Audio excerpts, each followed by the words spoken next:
गुरुवार का व्रत भगवान विष्णु को प्रसन्न करने के लिए किया जाता है। जब हम बृहस्पतिवार की पूजा करते हैं तो इससे हमारी कुंडली की बृहस्पति ग्रह मजबूत होती है और बृहस्पति ग्रह धन सुख समृद्धि का कारक होता है। अगर किसी की विवाह में देरी हो रही है या दाम्पत्य जीवन सुखमय नहीं है, जीवन में धन समृद्धि की कमी है, खुशहाली नहीं है या नौकरी नहीं है, आर्थिक तंगी है, तो यह सभी बृहस्पति ग्रह के कमजोर होने की वजह से होता है।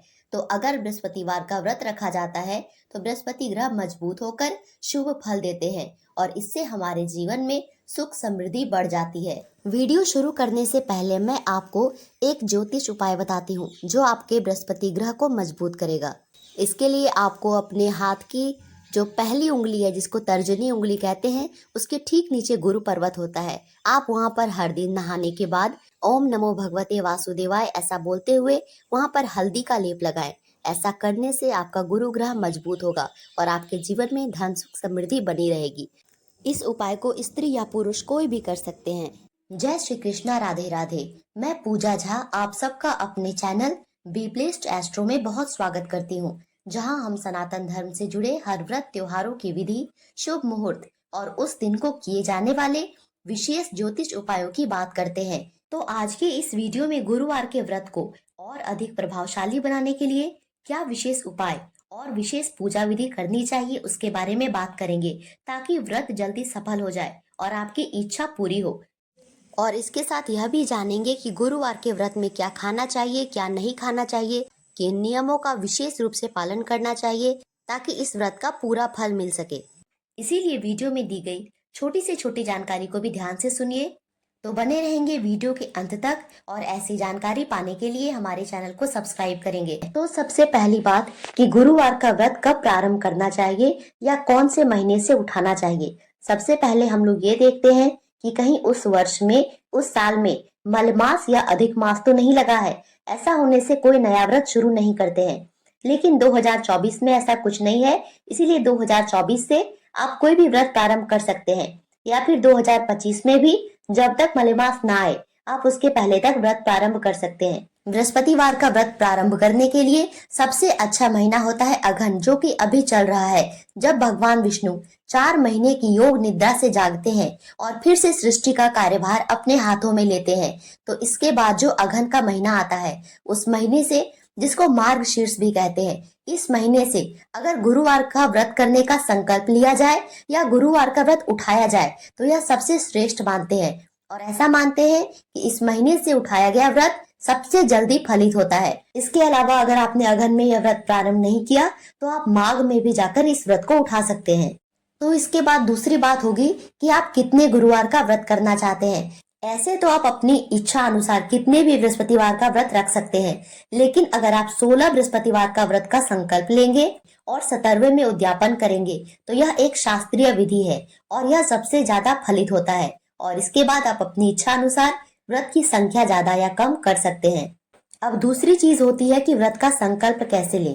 किसी भी मनोकामना को पूर्ण करने के लिए संकल्प लेना होता है। संकल्प लेने के लिए भगवान के सामने अपने हाथ में जल, फूल और थोड़े से अक्षत लेकर अपना नाम गोत्र बोलकर संकल्प लेना होता है और बोलना होता है कि हे भगवान, मैं आज से गुरुवार का व्रत प्रारंभ कर रही हूँ या कर रहा हूँ। अगर मुझसे कोई भूल चूक हो जाए तो क्षमा कीजिएगा और मेरी मनोकामना जरूर पूरी कर दीजिएगा।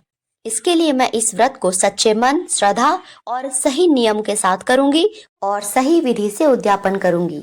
और जब तक आप सुबह संकल्प लेके अपना व्रत प्रारंभ ना कर दें, उसके पहले चाय, दूध या कुछ खाना नहीं चाहिए। और व्रत प्रारंभ करने के बाद अब होगी व्रत की पूजा विधि। इस दिन आपको कुछ विशेष नियमों का पालन करना होता है।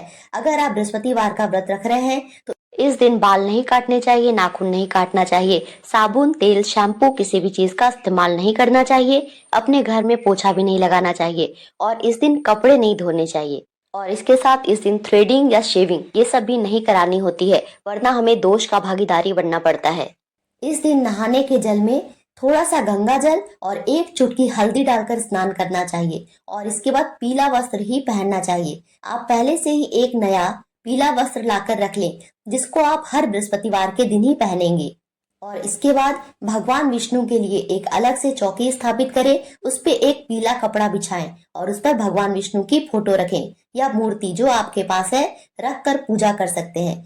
इस पूजा में कलश बनाने का विशेष महत्व होता है, तो आप अपने घर के पूजा का कोई लोटा भी ले सकते हैं या फिर मिट्टी का कलश ले सकते हैं। एक लोटा ले लीजिए और उसमें 5 टीका सिंदूर का लगा दीजिए और उसके बाद उसको कंठ तक जल से भरेंगे। उसमें हल्दी, अष्टगंध, पीली चंदन, चने की दाल और गुड़ डालेंगे और कलश के नीचे थोड़ा सा चावल रखकर उसके ऊपर कलश स्थापित करेंगे। कलश के ऊपर 5 या 7 आम के पत्ते रखेंगे और उन पत्तों को अच्छे से धोकर उन पत्तों पर हल्दी और कुमकुम से टीका करेंगे। कलश स्थापित करने के बाद घी का दिया जलाना होता है। आप अपने सीधे हाथ की तरफ शुद्ध घी का दिया जलाएंगे और अपने बाएं हाथ की तरफ कलश रखेंगे। दिए के नीचे भी अक्षत का आसन रखेंगे।